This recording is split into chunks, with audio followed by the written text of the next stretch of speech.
তোমার বাসা কোন জায়গায়?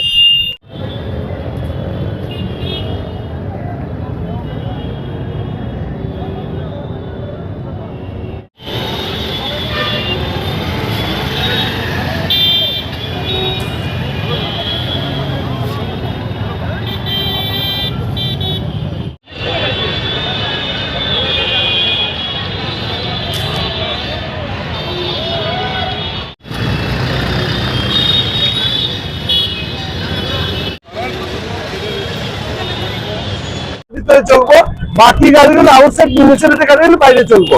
তো আমাদের এখানে আইডেন্টিফিকেশন করার লেগে আমরা পিঙ্ক কালারের লেগে আমরা অলরেডি দপ্তর বিজ্ঞপ্তি দিচ্ছে, এতদিন সময় দেওয়া হয়েছে তাদেরকে। আমরা বারবার বলা সত্ত্বেও এখন তারা যে গাড়িগুলি অনেকগুলি গাড়ি করে নিছে, বাকি যে গাড়িগুলি করে নাই তাদের বিরুদ্ধে আমরা দপ্তর আইনগত ব্যবস্থা নিতে শুরু করছি।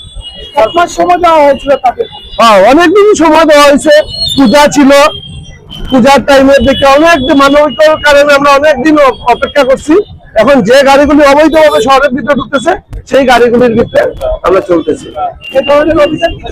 প্রতিদিন চলবে, এখন প্রত্যেক দিন আমাদের চলবে।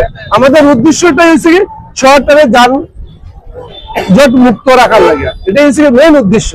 এবং যেগুলি গাড়ির কাগজপত্র নাই, যা অবৈধভাবে ইন্স্যুরেন্স ছাড়া, পলিউশন ছাড়া, ফিটনেস ছাড়া চলতেছে, সেইগুলো আমরা ইয়ে করতেছি।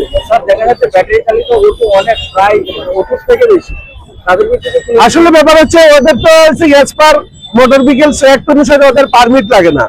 তো যার জন্য পারমিট না থাকলেও কারণে তারা কোন জায়গাটা চলতেছে তাদের ওদের মধ্যে রুট মেনশন করা থাকে না।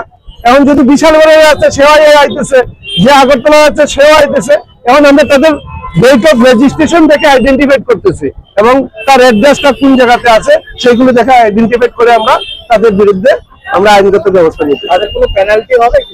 As per motor vehicles act অনুসারে তার যে জরিমানা আছে সেই জরিমানা আমরা এখনো জরিমানা করিনি। আমরা সমস্ত গাড়িগুলির রেকর্ড ইয়ে করতেছি, সিজ করতেছি। এগুলো আমরা অফিসে, তো প্রত্যেকটা আমরা অফিসে যাওয়ার জন্য বলছি, তারপরে ওইখান থেকে আমরা ইয়ে করবো।